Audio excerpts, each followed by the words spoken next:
Shalom. My name is Rabbi Nachman Simon, Chabad Center, and today we're talking about a special holiday, but it's a holiday I'm sure you don't know of. It's the holiday called Yud Tes Kislev, which is the 19th day of the Hebrew month of Kislev, which is always about 6 days before Hanukkah. Hanukkah comes out on the 25th day of the Hebrew month of Kislev, and this is the 19th. What about this date was this is the date when a famous righteous person about 200 years ago, a little bit less, was arrested and liberated from prison in Russia. What does it have to do with us? It's maybe a nice story that someone was arrested and liberated from his false persecution, but we should learn that it really does have an effect for us even today, and that's what we will talk about in this show. One of the most important dates in the history of Hasidism, in general in the history of Chabad Hasidism in particular, is the 19th day of Kislev. For this day marks the liberation from prison of Reb Shneur Zalman of Liadi, author of the Tanya and Shulchan Aruch. Reb Shneur Zalman was persecuted and arrested for his selfless and tireless efforts in the Hasidic movement and to disseminate the Hasidic teachings. The 19th of Kislev marks not only victory for Reb Shneur Zalman and the movement of Chabad Hasidim which he founded, but more significantly yet, it is the ultimate vindication of Hasidim in general and the beginning of its glorious advance from that day on. When Hasidim gather annually to celebrate this joyous event, they recall and retell in glowing colors the story of those fateful days, way back in 5509, which is 1798. Many and varied are the stories they tell, and we will relate some of those stories right now. The history of the Hasidic movement begins with the day that its first founder and leader, Rabbi Israel Baal Shem Tov, revealed himself. This was Elul in 1734. Within a short time he succeeded to strengthen and enlarge this movement to considerable proportions. This growth continued during the second phase of the movement under the Baal Shem Tov's successor, Reb Dov Ber the Maggid of Mezrich. The largest expansion of the Hasidic movement, however, took place disciples of the Maggid, who spread about over many cities and countries, propagating the teachings and doctrines of their masters. Rabbi Shneur Zalman, the young his disciples, took upon himself the hardest task in this effort. It was his mission to organize Lithuania and Rysen, the two regions in which the principal and most severe opponents of Hasidim were concentrated. What is Hasidim? Hasidism teaches a unique way of life, aiming at the perfection of the soul of every individual. It was founded to offer everyone a personal spiritual fulfillment by means of attachment to God, spontaneous enthusiasm in divine worship, and a sanctified life imbued with joy. Hasidism is a complete system of thought which helps man realize his own insignificance, even while indicating vast resource of potential self-elevation. It demands from man and teaches him to know him, to understand his nature, to examine attitude to learning and understanding Torah, as well as his level in regard to the commandments. It instructs man to acknowledge his deficiencies, even while motivating and encourage him to remedy them. Hasidism searches for and finds, shows, and emphasizes the inner soul of everything. It develops and explains the actuality and vividness of Torah and the commandments. It makes meaningful and relevant the experience of and the refining quality of noble traits, and indicates a spiritual aspect in everything corporeal and physical. By both reasonable arguments and sublime inspirational thoughts, Hasidism calls attention to the soul and the also in the apparently dead, habit and rule-bound world, which seems to be ruled by a monotonous nature, static, with everything as it were fixed to its own place and function, one day no different than the following one. Hasidism comes to teach that there is a life in everything, and that there is an omnipotent particular providence active in and guiding every detail, even the growth and motions of a stray leaf or straw. It comes to awaken a faith pure in its simplicity and paired with the in the Almighty, thus warming the heart, sharpening the mind, and opening the eyes to a visual experience of divinity. It draws attention to the God who is hidden in the everyday life and act, fervently proclaiming, "In all your ways you shall acknowledge him." Hasidism reveals to us a besouled life while clarifying the essence and goal of all being, man's purpose in life. A meaningful and illuminated life deeply and profoundly based on the Torah, even in a world of shadows and darkness. Hasidism, branded of worship through joy, aroused a great deal of interest throughout the world, in winning large masses of followers. Numerous Jewish communities in various countries took upon themselves the guidance of this movement's spirit. But as the Hasidic movement grew and spread out, a counter-movement came into being, which opposed the very existence of Hasidism, its teaching and practices. Among the scholarly circles of Lithuania, there was wide to the doctrines which the Alter Rabbi introduced. A fierce battle involved against Hasidism. This battle, sharpened by insults and bans, remained for a time an internal dispute within the ranks of parties without involving the temporal authorities.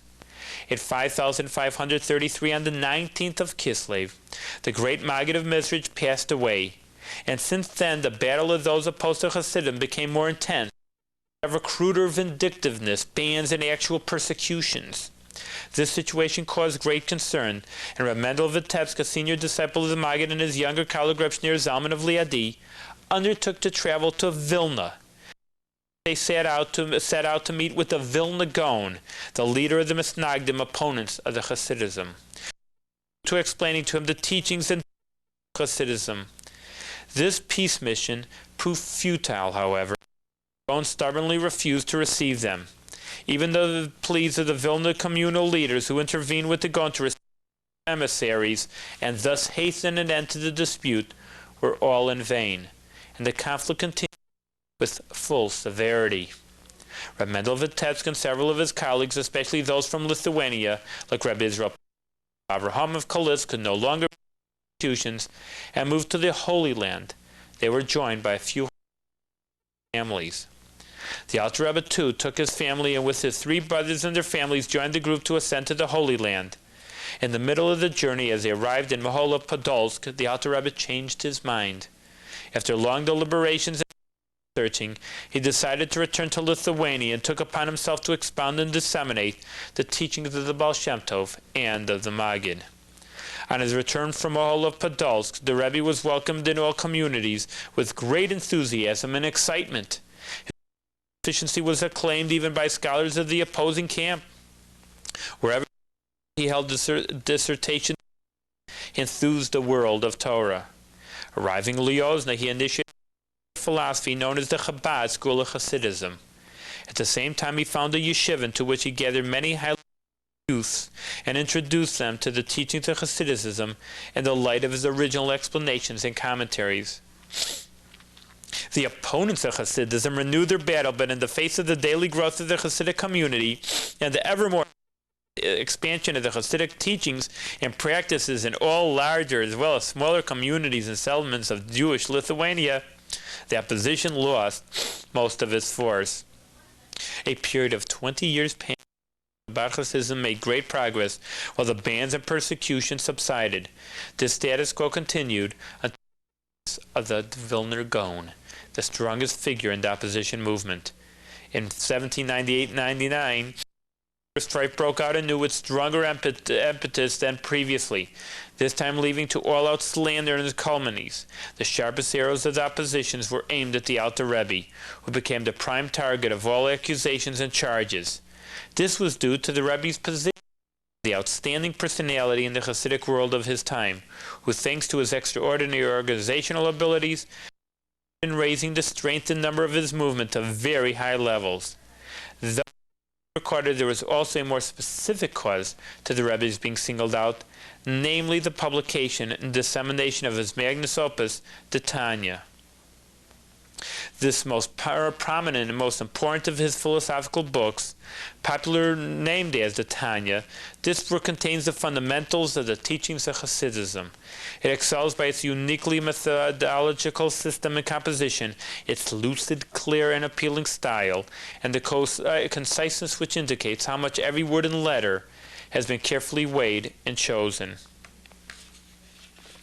Now this is the facts that were leading up to the opposition, as we see why that the Alter Rebbe was in Israel, and we'll just tell briefly how the Alter Rebbe was he was being turned into parties, and this is how he was denounced.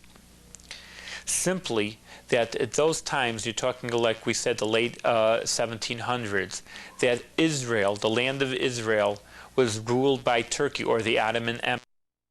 Now, the Ottoman Empire was at war or constantly in conflict with Russia at that time.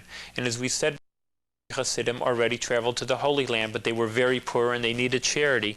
And they needed help from their brethren in Europe to help them survive. So the Alter Rebbe collected money on their behalf and sent it to the land of Israel for these poor people in the land of Israel. Now, the way that the announcement came about was that they said giving money to the Ottoman Empire, to Turkey, the enemy of Russia, and therefore was a traitor. And therefore, this is what originally led to his being imprisoned in the times those times. Now we'll say that he was arrested. I'll tell a few of the stories while the Rebbe was in prison. When the Rebbe was brought to he was incarcerated in one of the secret cells of the fortress of Petrovolosovsk. Over 7 years, exactly 52 days, he was detained there. The first 3 weeks, he was kept in a strictly surveilled cell used for traitors. This was in accordance with one of the principal charges against him, namely the treason against the Russian Empire for sending funds, as it was alleged, to the Sultan of Turkey. Afterwards, he was moved to a more comfortable place in the same fortress. The Rebbe was curious to know whether prisoners were ever freed from that. Discreetly, he asked one of the guards for information about his position, how long he was already employed as a guard, the amount of salary, and similar queries. The non-suspecting guard answered everything frankly. Then the Rebbe asked, "Does it ever happen that you receive presents from former prisoners after they are freed?" "Yes," answered the guard, "it happens quite often that a liberated prisoner sends me something." This reply quite clearly told the Rebbe that there is yet hope to be freed from their prison, and he found comfort in this knowledge. About that time, a high official came to record various details. This official, a learned man and familiar with the scriptures, was very impressed by the Rebbe's personality and said to him, "I have a question on the text of the Bible and would be most grateful to you if you could give me an answer." "Ask whatever you like," the Rebbe told him, "and with God's help, I hope to be able to solve the problem." Prompted by this encouragement, the official asked, "What is the meaning of the verse? And God called to Adam and said, 'Where are you?'" Well, this is in context with the Bible after Adam sinned with the eating from the tree of knowledge, and he ran away. It says he would try to hide. So when God says, the first thing it says, he called to Adam, and he says, "Where are you?" How is it possible, the question of this minister was, that the omnipotent did not know where Adam was? I am aware of the various interpretations, but this is how the Alter Rebbe answered him. He says, "You know that when the Adam was trying to run away from the Almighty at this time, God didn't want to suddenly say, 'Who got you?' And therefore he would have frightened Adam. So therefore he led him on with a leading question, 'Adam, where are you?' in order to get him too scared." So the minister said, "Very nice, but I have..." That's the Rashi, which is the major commentary on the Chumash. That's his answer, he says. "But I would like to know the simple, straightforward meaning of God's question, 'Where are you?' from your point of view," he asked the Alter Rebbe. "Do you believe," the Rebbe asked, "that the Torah is timeless and forever relevant, at any time, to every generation, and to every individual?" "I sincerely believe that," was the reply of the official. "The Torah is eternal." The Rebbe was very pleased to hear this affirmation of faith, for indeed this principle is one of the foundations of the teaching of the Baal Shem Tov, for which he is now on trial. If the officials believed in that principle, surely the trial will be so much easier. Well, if you believe in that, said the Rebbe, I will give you an explanation for this verse. It's written like this, and God called to Adam, to the man. This means that at all times God calls every individual and asked him, where are you? Where do you stand in this world? God allotted to each a certain amount of days and years, each of which is to be utilized of good in relation to God and in relation to mankind. Therefore, think and contemplate. How many years have you lived already? And how much good have you done and accomplished during that time? You, for instance, have lived already so-and-so years, and here the Rebbe mentioned the exact age of the questioner. How do you use this time? Did you accomplish something good? The official was deeply amazed and thrilled by the fact that the Rebbe guessed his right age and put his hand on the prisoner's shoulder, exclaiming, "Bravo!" Afterwards, he continued his formal interrogation of the Rebbe, who showed profound wisdom in his exact answers to every question. When dealing with matters touching upon the Jewish faith, the Rebbe made frequent references to the Talmud. The wise aging of the sages impressed the interrogator very much, and greatly moved, he explained, "This is true." The official and the other interrogators had occasion to note the Rebbe's great wisdom also in other matters, not related to the trial. Once, for instance, the Rebbe was put into a room which was as dark during the day as it was at night. A small lamp was the only source of light. One day, about 2 hours after noon, the Rebbe was told that the time is already past midnight and he should go to sleep. Right now, and retorted the Rebbe, the time is 2 hours and 5 minutes. When I explained how he could possibly know such a thing, the Rebbe explained, every day is illuminated by the 12 forms of the letters in an ineffable name Tetragrammaton, while the night is illuminated by the 12 forms of the name denoting God's lordship. By experiencing these various forms, I know to distinguish between day and night, and between 1 hour and the other. The chief of police praised the Alter Rebbe before the Tsar, who was Tsar Paul I, and spoke very highly of his wisdom and saintliness. He added that, in his opinion, the Rabbi appears to be innocent and is a victim of false charges based on jealousy and hate. Curious to meet such an extraordinary person and intent on informing his own judgment, the Tsar disguised himself as a clerk of the courts and went to see the Rebbe. But as soon as he entered the cell, the Rebbe rose and honored him as befitting royalty. "Why do you give such honor before too simple a clerk as myself?" asked the surprised visitor in disguise. "For truly you must be the Tsar," answered the prisoner. "Our sages teach us that the sovereignty on earth is similar to the sovereignty of the heaven.